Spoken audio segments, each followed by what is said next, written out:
মায়াকে প্লিজ ছেড়ে দিন, ও অনেক অসুস্থ। আপনি বরং আমার সাথে কথা বলুন। হৃদের রাগে ঘি ঢালার মতন কাজ করলো নাদিমের কথাটা। তার নারীকে বিয়ে করে তাকে বলেছে তার বউ ছেড়ে দিতে। হৃদ হিংস্রতায় দাঁত পিষে রাগে রিরি করে বলল, দরদ দেখাস? দরদ? তোর দরদের তেজ আজ আমিও মাপব। জান দিতে পারবি এই নারীর জন্য? পারবি? আমি কিন্তু জান নিতে পারবো এই নারীর জন্য, দেখবি? দাঁড়া। কথা বলতে বলতে হৃদ হুঙ্কার ছাড়ার মতন সঙ্গে সঙ্গে ডাকলো আসিফকে। আসিফ, আসিফ। সঙ্গে সঙ্গে আসিফ দৌড়ে আসার মতো একটা হকি স্টিক নিয়ে আসলো। থাবা বসানোর মতন ছিনিয়ে নিয়ে আঘাত বসালো নাদিমের মাথায়। হৃদ এলোমেলো হাতে নাদিমকে আঘাত করতে দেখে ড্রাইভার আর নাদিমের দুলাভাই আটকে উঠল ভয়ে। এইভাবে মারতে থাকলে নাদিম মারা যাবে নিশ্চিত। তাই দুজন নিজেদের ছাড়াতে চেয়ে চিৎকার করলো নাদিমকে বাঁচাতে। কিন্তু পাছে হৃদের ছেলেপেলের হাতে বন্দি পড়লো তারাও। অথচ নাদিমের চিৎকারে শান্ত পরিবেশটা অশান্ত হয়ে উঠল মুহূর্তেই। নাক, মুখ, হাত, কপাল সর্বাঙ্গ ফেটে রক্ত ঝরল চুইয়ে চুইয়ে।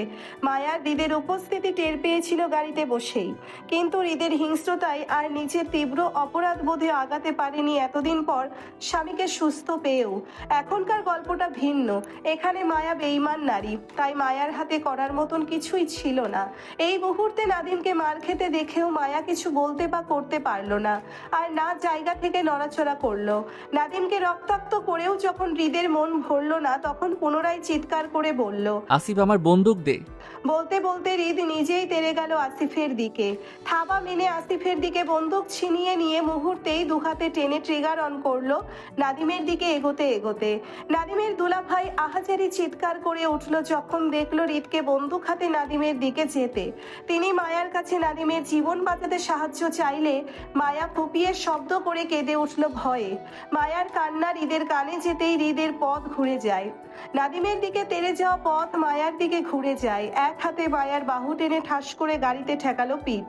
মায়া পিঠের ব্যথায় কুকড়িয়ে উঠতেই হৃদ শক্ত হাতে মায়ার গলা চেপে মুখের ভিতর বন্দিকে ঠেকিয়ে হিংস্রত্বের গর্জে উঠে রাগে রিরি করে বলল, মেরে দেই, দেই মেরে। বুক কাঁপে নাই? জানের ভয় নাই?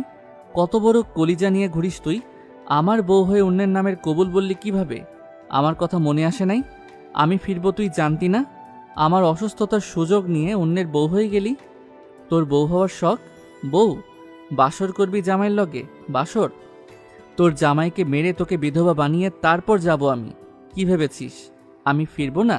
মরে গেছি? দেখ, তোর জম হয়ে ফিরে এসেছি। এবার তোকে কে বাঁচাবে আমার থেকে? তোর জামাই? ওয়েট। হিংস্রতায় হৃদ হিতাহিত অজ্ঞ হয়ে পড়ল। সে যেন নিজের মধ্যে নেই। বিয়ে করা বউ তার ভালোবাসার মানুষ।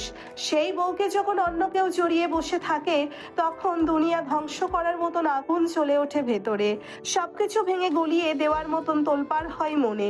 আজ সে সঠিক সময়ে না আসলে তাহলে কি করতো তার বউ? অন্যের বাসরে ঘোমটা দিয়ে অপেক্ষা করতো দ্বিতীয় স্বামীর জন্য? নিজের মনস্তাত্ত্বিক ভাবনায় খিচে পায়ের রক্ত মাথায় উঠে গেল হৃদের। দপদপ করে শিরা উপশিরায় জ্বলল হিংস্রতায়। তার বউ তাকে জীবিত রেখে আরেকটা বিয়ে করে ফেলেছে, সেটাই যেন মানতে পারছে না সে। রাগে হিংস্রতায় জ্ঞান হারিয়ে হাতের বন্দুকটা মায়ার মুখ থেকে বের করে নাদিমের দিকে তাক করে গুলি করতে চাইলে মুহূর্তেই হাত টেনে ধরে মায়া। খোলা আকাশের গুলি ছুড়ে যেতেই হৃদের হিংস্রতা দ্বিগুণ প্রকাশ পায়। মুহূর্তের মাঝেই মায়ার গালে থাপ্পড় পড়ল রাগে। পরপর একইভাবে দ্বিতীয় থাপ্পড়টা বসাতে বসাতে বলল, স্বামীর জন্য দরদ দেখাস? এত ভালোবাসা তোর, তাহলে আমার সাথে নাটক করলি কেন? তোরে বলেছিলাম না আমার সাথে বেইমানি না করতে? তাহলে কেন করলি? আমাকে সস্তা পেয়েছিস এজন্য? কথাগুলো বলতে হৃদ পরপর আরো একটা থাপ্পড় বসায় মায়ার অপর গালে।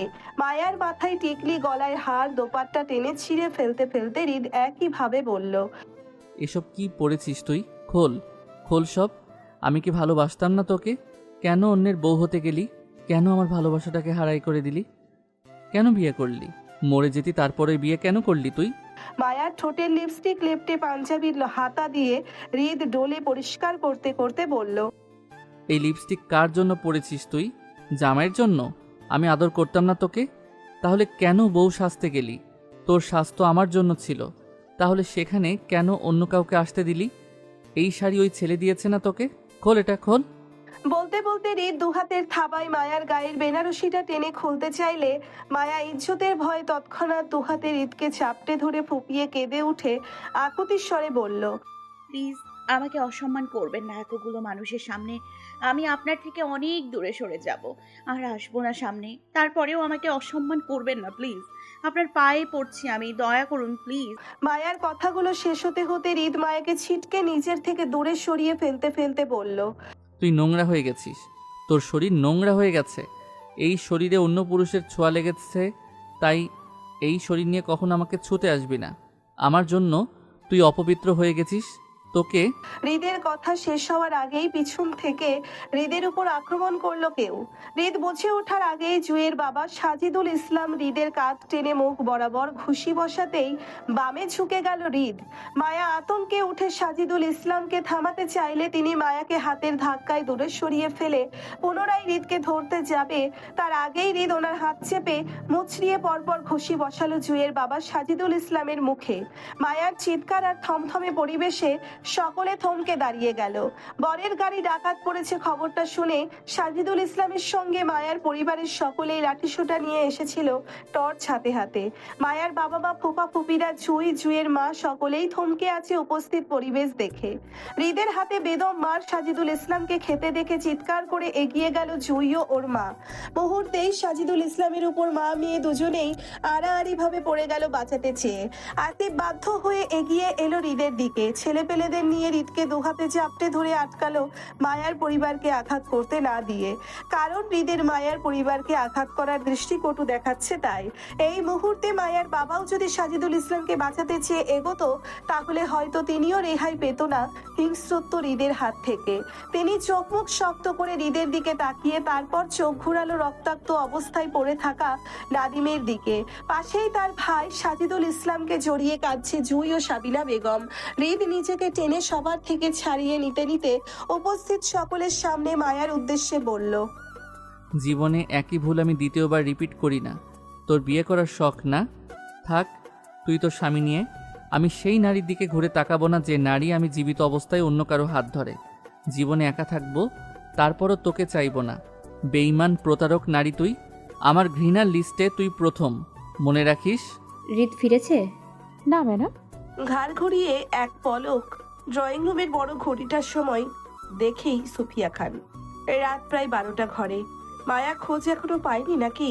ওনার জানা মতে হৃদ তার বউকে আনতে গিয়েছিল আশুগঞ্জ। বিকাল থেকে এতটা সময় লাগবে দুজনের ফিরতে, নাকি কোনো সমস্যা হলো? কফি দাও। জি ম্যাডাম। সার্ভেন্ট সম্মতি জানিয়ে রান্নাঘরের দিকে পা বাড়ালো। চিন্তিত সুফিয়া খান গম্ভীর মুখে সোফার দিকে এগিয়ে গেল। হাতের মুঠো ফোনটাই হৃদকে কল লাগালো।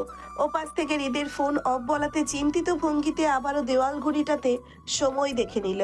হৃদের কল কেটে মুহূর্তেই কল মিলালো আসিফকে। পরপর বেশ কয়েকবার কল দেওয়ার পরও যখন আসিফের রিসিভ হলো না, তাতে মুহূর্তেই কপাল কুঁচকে আসে সুফিয়া খানের। ওনার ছেলের শরীর ভালো না। অসুস্থ শরীর নিয়ে তেরামি করে কাল রাতের ফ্লাইটে লন্ডন থেকে বাংলাদেশে ফিরেছিল হৃদ।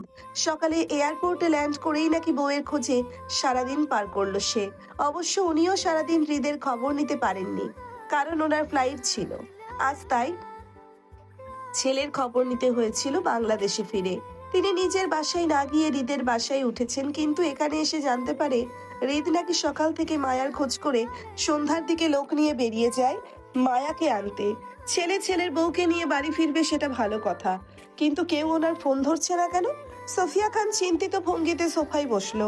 হাতের ফোনটা টি টেবিলের উপর রেখে বসতেই কয়েক মিনিটের মধ্যে সার্ভেন্ট কফি দিয়ে গেলে তিনি তাতে চুমুক বসান। আপাতত কয়েকদিন তিনি হৃদের সঙ্গে থাকবে এই বাড়িতে। যতদিন হৃদের মেডিসিন চলবে ততদিন এখান থেকেই তিনি কোর্টে যাবেন। তাছাড়া ওনার একটা গুরুত্বপূর্ণ কাজের চট্টগ্রামে যাওয়া দরকার। কিছু হিসাব নিকাশ বাকি আছে কারোর সাথে। সোফিয়া খানের মনস্তাত্ত্বিক ভাবনার মাঝেই তপ্ত আগুনের মতন দাউ দাউ করে ড্রয়িং রুমে প্রবেশ করলো হৃদ। কোনো দিকে না তাকিয়ে চোয়াল শক্ত করে অগ্নিশিখার ন্যায় চলে যেতে দেখে সোফিয়া খানের চোখে পড়ল হৃদকে।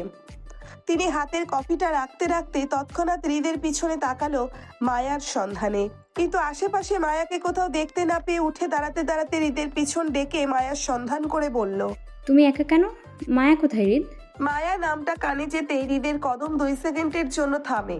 দুহাত মুষ্টিবদ্ধ করে আবারও চলে যেতে নিলে একইভাবে হৃদের পিছনে ডাকলো সুফিয়া খান। হৃদ, তোমাকে কিছু বলছি আমি। একা কেন তুমি? মায়া কই? মায়ের কথায় হিংস্রত্ব রক্তিম চোখে ঘুরে ফিরে তাকাতেই আতঙ্কে উঠল সুফিয়া খান। হৃদের চোখে মুখে শরীরের জায়গায় জায়গায় রক্তের ছিটা, কপাল ফেটে রক্ত ঝরছে।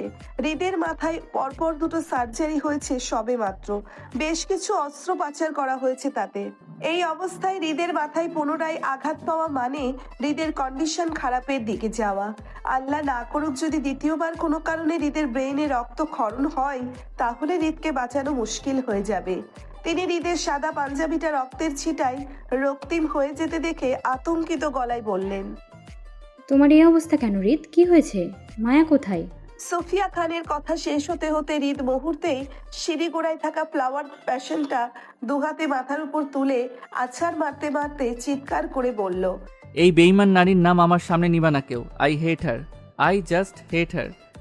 বলতে বলতে হৃদ জিদ্দে তোপে সিঁড়ি গোড়ার অপর পাশের টাপটাও ছুঁড়ে মারল। মুহূর্তের মাঝে ভেঙে ছিটকে গেল ড্রয়িং রুম ছুঁড়ে। হৃদের তোলপাড়ে আসিফ সহ বেশ কয়েকজন দৌড়ে ড্রয়িং রুমে উপস্থিত হলো। সোফিয়া খান কেমন শক্ত হয়ে দাঁড়িয়ে। উত্তেজিত পরিস্থিতিতে তিনি হৃদের কাছে যাচ্ছে না, কারণ এই মুহূর্তে হৃদকে থামানোর চেষ্টা করা মানে রাগের বশে হৃদকে আরো হাইপার করে দেওয়া, যেটা মোটেও হৃদের জন্য ভালো হবে না। ছেলের রাগ সম্পর্কে ওনার ধারণা আছে, তবে এই পরিস্থিতিতে হৃদের রাগটা হৃদকে ক্ষতি করছে। সুফিয়া খান জায়গায় পাথর মূর্তির ন্যায় দাঁড়িয়ে থাকতেই আসিফ দৌড়ে হৃদকে আটকাতে চাইলে মুহূর্তেই হাতের ইশারায় নিষেধ করেন তিনি। আসিফ কাচুমাচু করলো হৃদের তোলপাড় ভাঙচুর দেখতে। সুফিয়া খান হৃদের দিকে তাকিয়ে উত্তেজিত গলায় আসিফকে আদেশ করে বলল, আসিফ, গাড়ি বের করো, কুইক। আসিফ দৌড়ে বাহির দিকে যেতেই হৃদ কয়েক মিনিটের মাঝে গোছানো পরিপাটি সুন্দর ড্রয়িং রুমটাতে ভাঙচুরের তোলপাড় বয়ে দিল। ফ্লোরের কাঁচ ভাঙার টুকরোর ন্যায় হৃদের মন মস্তিষ্ক দুটোই বিখণ্ডিত হয়ে গেল। সারা রাতের ফ্লাইট, তারপর সারা দিনের দৌড়াদৌড়ি, সন্ধ্যায় মায়ার বিয়ে নিয়ে হাঙ্গামা, আর এখনকার ভাঙচুরের দখল হৃদের শরীর আর নিতে পারল না। নিস্তেজ শরীরের কেমন দুর্বল হয়ে পড়ল। সারাদিন পেটে কিছু পড়েনি, সেই সাথে চিকিৎসারত মেডিসিনও নেওয়া হলো না। অস্থির উত্তেজিত হৃদের নাক কান বেয়ে রক্ত ঝরল। চোখের পাতা বুঝে আসলেও সে শক্তি খাটিয়ে ভাঙচুর করতে চাইল। সোফিয়া খান দৌড়ে হৃদকে চাপটে ধরেন। মায়ের বক্ষ পেয়ে হৃদের হাতের লাঠিটা ফ্লোরে গড়িয়ে পড়ল। জ্ঞান হারানোর আগে মাথা ছেড়ে সোফিয়া খানের কাঁধে লুটিয়ে পড়তে পড়তে বিড়বিড় করে বলল, হৃদ তো আমার ছিল আম্মু, তাহলে অন্য কারো কেন হলো? I hate her, I hate her. আমার ওকে আর চাই না, চাই না। হৃদের গড়িয়ে পড়া নাকের রক্তে সোফিয়ার কাঁধ ভিজে উঠল। হৃদের শক্তপোক্ত শরীরের ভার সোফিয়া খানের উপর ছেড়ে দিতেই তিনি হৃদকে সামলাতে হিমশিম খেল। তাল সামলাতে না পেরে হৃদকে নিয়ে ফ্লোরে কাচের উপর পড়তে নিলেই বাসার সার্ভেন্টরা দৌড়ে আসে। এলোমেলোভাবে হৃদ সহ সোফিয়াকে ধরল। দুহাতে তখনও হৃদকে চাপটে জড়িয়ে সোফিয়া খান। বুঝতে পারেন ছেলের মন ভালো নেই, কিছু একটা হয়েছে যার জন্য ওনার শক্তপোক্ত ছেলেটাকে মানসিকভাবে ভেঙে দিয়েছেন। ওনার শক্ত চেহারায় আবারও অশ্রু জড়ালো। হৃদকে ধরাধরি করে রাতের অধারে তৎক্ষণাৎ নেওয়া হলো হসপিটালে। হৃদকে আইসিইউতে রেখে অক্সিজেন মাস্ক পরালো। ইউরোপিয়ান ডক্টরের সাথে কনফারেন্স কল থেকে ট্রিটমেন্ট দিল। টানা 45 দিন কোমায় থাকার পর হৃদের জ্ঞান ফিরেছিল সবেমাত্র 3 দিন আগে। এই অবস্থায় হৃদ মানসিক চাপ নেওয়া মানে নিজের জীবন ঝুঁকিতে রাখা। ডাক্তার হৃদের ব্রেইন শান্ত রাখার জন্য ঘুমের ইনজেকশন পুশ করলো। ডক্টররা সোফিয়া খানকে জানায় হৃদকে কয়েকদিন ঘুমের মধ্যে রাখতে হবে, তাতে হৃদের মস্তিষ্ক শান্ত থাকবে, নয়তো পেশেন্ট অবস্থা আরো খারাপের দিকে যেতে পারে।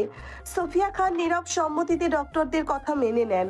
উনি ছেলের ভালো চায়, ওনার ছেলেটা সুস্থ হোক তাতেই হবে। হৃদের আইসিইউর বাহিরে চেয়ারে মাথা ঝুঁকে বসেছিলেন সোফিয়া খান। রাত তখন 1:30টার ঘরে।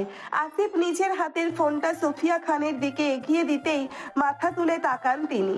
ফোনের দিকে তাকাতেই আসিফ ছোট গলায় বলে, গুলশান থানার ওসি ফোন করেছে ম্যাডাম। অসময়ে পুলিশের চক্রে বিরক্তির প্রকাশ করেন সোফিয়া খান। বিরক্তি গলায় বলল, কি চাই? সোফিয়া খানের বিরক্তি কাচুমাচু করেন আসিফ। হৃদের মার সঙ্গে তার কমই ওঠা বসা। কেমন রাগী আর জিদ্দি মানুষ এই মহিলা। দৃষ্টিও কেমন বাজপাখির ন্যায়, কথা বলেও কেমন তীক্ষ্ণ। আপনার সাথে কথা বলতে চাই, জরুরি ছিল একটু। বিরক্তি তৎক্ষণাৎ উত্তর আসলো সুফিয়া খানের। নট নাও, পরে কথা বলবো, রেখে দাও। আসিফ সুফিয়া খানকে পুনরায় ফোনটা এগিয়ে দিতে দিতে বলল, একটা ঝামেলা হয়েছে ম্যাডাম। রিদ ভাইয়ের নামে কেস ফাইল হয়েছে 3টা। ওসি বলেছে নারী নির্যাতনের মামলা, গাড়ি ভাঙচুর, 10 লক্ষ টাকা গহনাপাতি চুরি করে মোট 7 লাখ টাকার মামলা করেছে। সাথে মার্ডার কেসও আছে একটা। 3টা মামলা নাকি আশুগঞ্জ থানা থেকে গুলশান থানায় ট্রান্সফার করা হয়েছে রাতে। সেজন্য ওসি সাহেব আমাদের কল করে বিষয়টা জানিয়েছেন।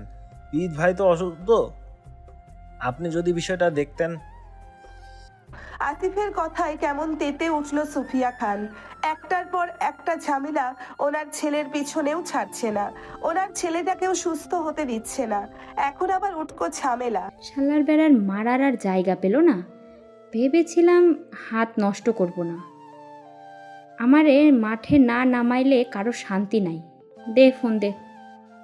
কথাগুলো বলতে বলতে আসিফের হাত থেকে ফোনটা এক প্রকার ছিনিয়ে নেওয়ার মতো করে কানে তুলল তিনি।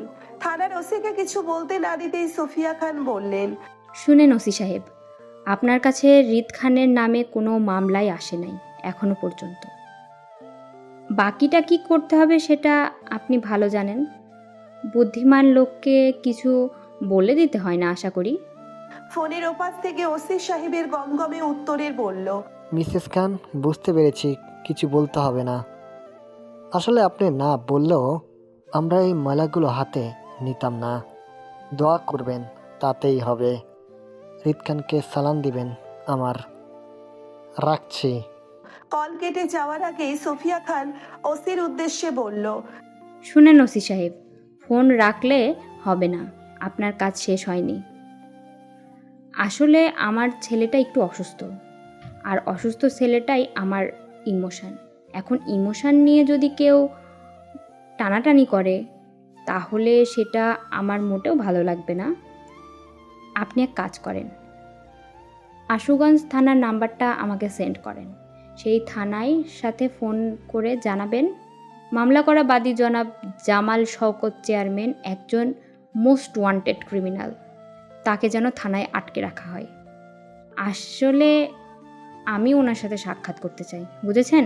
সুফিয়া খানের কথায় তৎক্ষণাৎ সম্মতি জানান ফোনের ওপাশে থাকা ওসি সাহেব। জি ম্যাডাম, হয়ে যাবে। ধন্যবাদ ওসি, তবে আপনারও খেয়াল রাখা হবে, চিন্তা করবেন না। আমার লোক যাবে আপনার খেদমতে। ওপাশের ওসি সাহেব খুশিতে উৎফুল্লতা দেখিয়ে বললেন, আপনার দোয়ায় আছি ম্যাডাম। কল কেটে যেতেই আসিফের হাতে ফোনটা তুলে দিতে দিতে সুফিয়া খান কপাল কুঁচকে তাকান আসিফের দিকে। কিছু একটা ভেবে বললেন, তুই আমার সাথে যাবি নাকি হসপিটালে থাকবি হৃদের সঙ্গে, কোনটা? আসিফ সুফিয়া খানের কথায় দিবনা করে বলল, আমি আপনার সাথে যাই ম্যাডাম। রাদীপ ভাই তো বলেছেন তিনি আসছে, রিদ ভাইয়ের সঙ্গে রাতে থাকবে এখানে।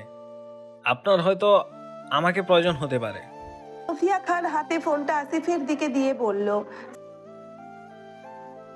তোর আরও বড় হতে হবে আসিফ। অল্প ব্রেনে হৃদকে কিভাবে হ্যান্ডেল করিস। যাই হোক, তোর প্রয়োজন আপাতত আমার ছেলের অবধি থাকা। সকালে দেখা হবে, খেয়াল রাখিস, আসছি।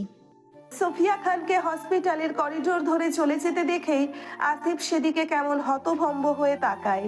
রিদ ভাইয়ের মা তার কাছে সাধারণ কোনো নারী মনে হয় না। ওনার চালচলন, কথাবার্তা, শান্ত মস্তিষ্কের ডিসিশনে যে কোনো মানুষকে মেরে ফেলার ক্ষমতাও রাখেন তিনি। ছেলের নামে মামলাগুলো কেমন মুহূর্তেই ধামাচাপা দিয়ে দিল তিনি। উল্টে মামলা দায়ী করা বাকি চেয়ারম্যানকেও ফাঁসিয়ে দিল মোস্ট ওয়ান্টেড ক্রিমিনাল বলে। এরা মা ছেলে পারে না এমন কোনো কাজ নেই। এদের পিছনে থেকে মাঝে মধ্যে আসিফের রুহু কেঁপে ওঠে এদের কর্মকাণ্ডে। আল্লাহ জানে এবার চেয়ারম্যান পরিবারে কি হয়। সুফিয়া খান আশুগঞ্জ যাওয়ার মানে চেয়ারম্যান পরিবারের কপালে শনি লটকানো। রাত 3:30টার ঘরে অন্ধকার রাতে সাদা গাড়িটি এসে থামলো আশুগঞ্জ থানার সামনে। তাড়াহুড়োয় ড্রাইভার গাড়ি থেকে নেমে পিছনের দরজা টেনে ধরতেই গাড়ি থেকে বের হন পরিপাটি সুন্দর সুফিয়া খান। বয়স্ক ড্রাইভারের হাইটে সুফিয়া খানকেই লম্বা দেখালো। তিনি আশেপাশে তীক্ষ্ণ দৃষ্টিতে তাকিয়ে সোজা হাঁটলো থানার ভিতরের দিকে। ড্রাইভার শব্দ করে গাড়ির দরজা আটকাতেই সুফিয়া খানের পিছন পিছন আরো দুজন লোক হাঁটলো সেদিকে। একজন সুফিয়া খানের পার্সোনাল অ্যাসিস্ট্যান্ট তারেক, বয়স হৃদের পাশাপাশিই হবে, তবে হালকা পাতলা ছেলেটি খুবই মেধাবী। প্রফেশনাল উকিল হলেও গোপনে সে একজন দক্ষ হ্যাকার। হাতের চালানে পারে না এমন কোনো কাজ নেই। তারেক নামক ছেলেটিকে আপাতত সবাই সোফিয়া খানের পার্সোনাল অ্যাসিস্ট্যান্ট হিসেবেই চিনে সবাই। এই মুহূর্তে চোখে মোটা চশমা পরে হাতে মোটা ফাইলগুলো নিয়ে সেও সোফিয়া খানের পিছন পিছন যাচ্ছে পুলিশ স্টেশনের ভিতর। অপর পাশে আর্মির মেজর নওয়াজ হাসান। মধ্যরাতে 3 জন পুলিশ স্টেশন প্রবেশ করতেই থানার পুলিশ এগিয়ে আসেন সেদিকে। সোফিয়া খানের সঙ্গে কুশলাদি বিনিময় করার মাঝে সোফিয়া খানের চোখে পড়েন চেয়ারে বসা চেয়ারম্যান সাহেবকে। সোফিয়া খান সবাইকে এড়িয়ে সেদিকে এগিয়ে যান। পাশের চেয়ারটা টেনে জামাল চেয়ারম্যানের মুখোমুখি বসতে বসতে হেয়ালি করে বলেন, আরে চেয়ারম্যান সাহেব যে, কেমন আছেন আপনি? আপনার টানে আশুগঞ্জ অবধি চলে আসলাম। তা ভালো আছেন তো আপনি? সব ঠিকঠাক? সোফিয়া খানের হেয়ালি কথায় কেমন তেতে উঠল জামাল সাহেব। তিনি এসেছিল ওনার ছেলে আর ছেলের বউকে মারার দায়ে মামলা করতে, কিন্তু এখানে আসার পর উল্টে ওনাকে আটকে রেখেছে ক্রিমিনাল বলে। উনি বুঝতে পারছে এই মহিলার কথায় ওনাকে আর ওনার লোকদের এত রাত অবধি থানায় আটকে রাখা হয়েছে। ওইদিকে ওনার অসুস্থ ছেলেটা জীবন মৃত্যু মুখে পড়ে লড়াই করছে, উনি সেখানেও যেতে পারছে না এই মহিলার জন্য। আর এখানে এসে এই মহিলা ওনার সাথে হেয়ালি করছে। জামাল সাহেব তেতে উঠে বললেন, আমাকে আটকে রাখলে ভেবেছেন আমি ভয় পাবো? আপনার গুন্ডা ছেলেকে জেলের ভাত খাইয়ে ছাড়বো আমি। জামাল সাহেব কথায় সোফিয়া গা ছেড়ে চেয়ারে বসতে বসতে পায়ের উপর পা তুলল, হেয়ালি করে বলল, কি চেয়ারম্যান সাহেব, এটা কেমন কথা? আমি আপনার সাথে কথা বলছি আর আপনি আমার ছেলেকে টানছেন। This is not done. মা এসেছে, তার সাথে কথা বলুন না। শুধু শুধু এসবে ছেলেটাকে কেন টানছেন? সোফিয়া খানের হেয়ালির কথা শুনে যেন জামাল সাহেবকে উত্তেজিত করছেন বারবার। তিনি রেগে চিল্লিয়ে বললেন, কারণ আপনার ছেলে একটা গুন্ডা সন্ত্রাসী, তাই। সোফিয়া খান আগের ন্যায় হেয়ালি করে বলল, আপনি আমার ছেলের বউকে নিজের ছেলের বউ করে নিয়ে যাবেন, আর আমার ছেলে গুন্ডাবি করলেই দোষ? ধরেন আপনার বউকে যদি আমার স্বামী বিয়ে করতে চায়, তাহলে আপনি কি করবেন? আপনার সোফিয়া খানের কথা শেষ হওয়ার আগেই জামাল সাহেব চেতে উঠে চিৎকার করে বলল। আপনি বেশি বাড়াবাড়ি করছেন। জামাল সাহেবকে উত্তেজিত হয়ে যেতে দেখে দারুণ হাসলো সোফিয়া খান। হেয়ালি করে বলল, আপনার বুড়ো রক্ত গরম হলে আমার ছেলের জোয়ান রক্ত কতটা গরম হওয়ার দরকার চেয়ারম্যান সাহেব? আপনি বুড়া বয়সে বইয়ের ভাগ বসাতে চান না, তাহলে আমার জোয়ান ছেলে কেমনে পারবে? আচ্ছা ধরেন আপনার ভালো ছেলেটা যদি হঠাৎ করে হসপিটাল থেকে গায়েব হয়ে যায়, তাহলে তো ভালো মানুষই দিয়ে কি করবেন? শুনেন চেয়ারম্যান সাহেব, জীবনে কিছু সময় গুন্ডা হওয়া খারাপ কিছু না। আপনাকে একটা কথা বলি, মনোযোগ দিয়ে শুনবেন। বারবার রিপিট করব না, কিন্তু একবারই মনোযোগ দিবেন, কেমন? সোফিয়া খানকে শেষ করতে না দিয়ে থানার মধ্যে চিল্লাচিল্লি শুরু করলো জামাল চেয়ারম্যান। তিনি টাকার দাপট দেখাতে লাগলো সোফিয়া খানের সামনে। তীক্ষ্ণ দৃষ্টিতে চেয়ারম্যান সাহেবের দিকে তাকিয়ে শান্ত থাকলেন সোফিয়া খান। চেয়ারম্যান সাহেব বলতে লাগলেন, আপনাদের মতো মানুষদের আমার চেনা আছে। 12 বছর ধরে চেয়ারম্যানই করছি আমি। আপনাদের মতো 2-4টে টাকাওয়ালা মানুষদের উড়ে দেওয়ার মতো ক্ষমতা আমিও রাখি। মেয়ে মানুষ মেয়ে মানুষের মতো থাকবেন, অযথা একটা পুরুষের সাথে কুলাতে পারবেন না। আপনার ছেলেকে আমি তো জেলের ভাত খাইয়ে ছাড়বো। চেয়ারম্যান সাহেবের কথায় তিনি কেমন সুন্দর হাসলো, যেন মজার কিছু শুনতে পেয়েছেন তিনি। পা নামিয়ে তিনি কনস্টেবল এগিয়ে দেওয়া চা কাপটি হাতে তুলতে তুলতে বলল, আপনি আমার ছেলেকে জেলের ভাত খাওয়াবেন, ভালো কথা, কিন্তু তার জন্য তো আপনাকে আগে একটা কেস ফাইল করতে হবে। কারণ বাংলাদেশের সংবিধান অনুযায়ী আপনি কোনো কেস না করে কাউকে জেলের ভাত খাওয়াতে পারবেন না, এটা আইনে নেই। তাছাড়া আপনাকে তো থানায় আটকে রাখা হয়েছে ড্রাগস মামলার দায়ে। আপনি নাকি নারী পাচার করেন, দেশের নাবালক স্টুডেন্টদের হাতে ড্রাগস সাপ্লাই করেন। আপনার আর আপনার ছেলের নামে নাকি 156টি attempt to murder case file করা পাওয়া গেছে। শুনলাম আপনি নাকি এলাকায় দুর্নীতি করে চেয়ারম্যান হয়েছেন। সত্যি আপনাকে এত ভালো মানুষ মনে করেছিলাম আমি, শেষ পর্যন্ত আপনি আর আপনার ছেলেরা সন্ত্রাসীর গডফাদার বের হচ্ছেন। এই করে বেড়ান বুঝি এলাকায়। ছোট বড় 156টি মামলা ফাইল খুঁজে পাওয়া গেছে আপনাদের নামে। এই সব ফ্লেভারের মামলায় আছে দেখি। ছি ছি ছি, এসব করে বেড়ান আপনারা। সোফিয়া খানের কথায় কেমন হতভম্ব আর হতবাক হয়ে যায় জামাল সাহেব। ওনার জীবনে কোনো মামলা নেই, ওনার পরিবার যথেষ্ট ভালো আর রক্ষণশীল পরিবার, সেখানে এতগুলো মামলা আসবে কোথা থেকে? জামাল সাহেবের বুঝতে দেরি নেই এসব যে সোফিয়া খানের কারসাজি। তিনি রেগে ভেগে চেয়ারে বসা অবস্থায় টেবিলে থাপ্পড় দিয়ে চেতে উঠে বলল, আপনি মিথ্যে মামলা কাহিনী সাজাচ্ছেন আমার পরিবারের নামে।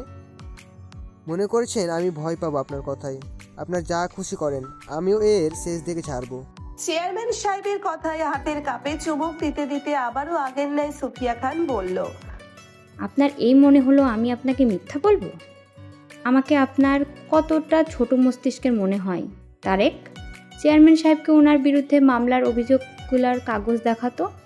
কথাগুলো বলতে বলতে তৎক্ষণাৎ তারেক নামক ছেলেটি হাতের ফাইল থেকে কিছু কাগজ বের করে সামনে রাখতে সেগুলো হাতে নেয় চেয়ারম্যান সাহেব।